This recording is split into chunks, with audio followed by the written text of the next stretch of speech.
Kirk Cousins and his primary new receiver both flopped during the Washington Redskins' 2017 NFL season opening loss to the Philadelphia Eagles at FedEx Field on Sunday. Sadly, the pair had plenty of company during what was an alarmingly shaky performance from the Burgundy and Gold in losing 30-17 to an NFC East rival. Cousins and hands of stone wideout Terrell Pryor Sr. weren't helped by an offensive line no match for Philadelphia's impressive array of pass rushers.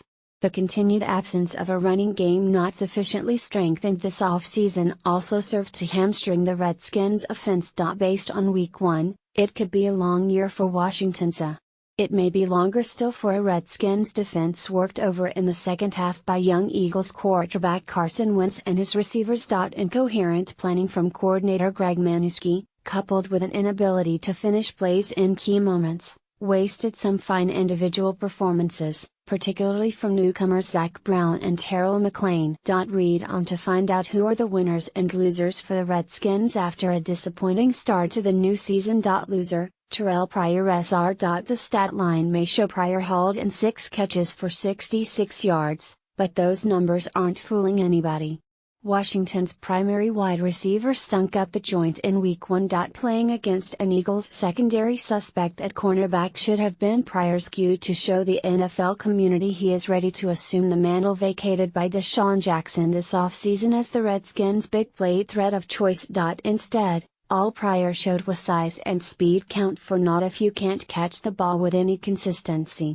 The 28-year-old let several passes escape his mitts, something the converted quarterback assumed responsibility for afterwards, per Kyle Tasman of 247sports.com. I don't like dropping passes. I start looking to run because I want to create a big play, and I don't really focus in, especially because the ball is a little behind, and I just need to focus more on it, and I put this one definitely on me. Worryingly, reeling the ball in wasn't Pryor's only problem.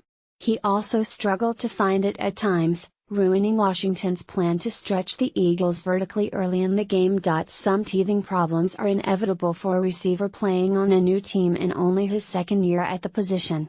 It's true both Pryor and Cousins are going to need some time to forge a true rapport. There was definitely a willingness on Cousins' part to get Pryor going, with the receiver targeted 11 times, according to ESPN.com. Things did look better whenever Pryor worked the middle on crossing routes, as he presented Cousins with a big body who got open quickly. Overall though, it was disturbing to see how much work still needs to be done before Pryor can be the catalyst for explosive plays Jackson so often was during his time in D.C. Winner, Ryan Grant. While Pryor needs a few more warm-up gigs to get used to his new role, Ryan Grant made a smooth start to the new season. The fourth-year pro kept the chains moving by catching 4 of his 6 targets for 61 yards, per ESPN. Grant impressed in short-range areas by showcasing the core qualities of his game. Specifically, the former Tulane catch machine displayed impressive hands and quick moves in space. Perhaps the most encouraging thing to emerge from Grant's performance was the way he was used. Head coach Jay Gruden called well-crafted plays designed to free 2014's fifth-round pick in underneath zones and the flats. These quick hitters not only let Cousins beat a relentless pass rush, they also took the place of runs as the ground game remained stuck in the mud.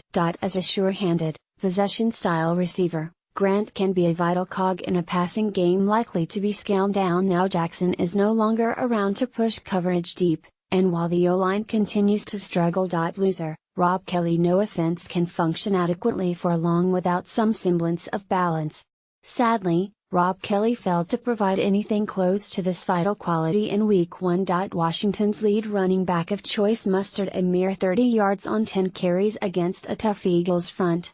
There were several things wrong with how number 20 ran the ball. The first was how he rarely tried to test the edges, despite the Eagles routinely creating push and penetration through the middle. Kelly's unwillingness to bounce plays to the outside was a depressing reminder of the key attribute he lacks, namely game-breaking speed. He's not even quick enough initially to turn inside runs into big plays. On the rare occasions Kelly did hit the middle decisively, he lacked the acceleration to burst away from the front line, often being ankle tackled just as real daylight appeared invitingly in front of him. The truth is the Redskins should have already known Kelly lacks explosion as a runner. Yet the franchise still stayed content to only add 4th-round picks Majaparini, unused Onsu,